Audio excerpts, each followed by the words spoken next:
We see globally so much violence going on throughout the world. And what we see so often is that trauma and violence, of course, has a negative impact, not only on the culture, on the family, on the individual. Trauma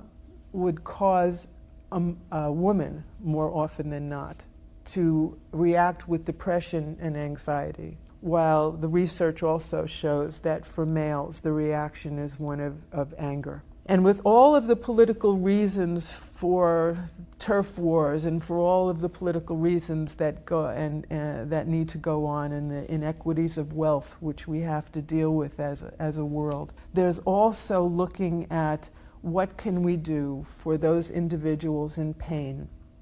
whether because of natural disasters or man-made disasters such as war, to alleviate the suffering, so that instead of the continual reaction of anger, rather than the continual stories of seeing oneself in the pictures of all of the earlier wounds and all of the earlier stories of demeaning behaviors or humiliations that have occurred that keep separating people, to allow the processing of these memories so that people can perhaps begin to see the common denominators between them, that they're not automatically responding in pain and violence, but are able to get to that shared sense of humanity. To be able to allow us to get beyond and below the political intrigue that continues all of this, and again go to the grassroots,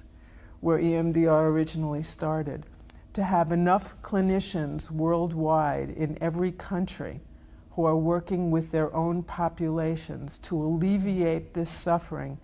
and to have these clinicians worldwide to understand that they are bonded together by a desire to alleviate suffering,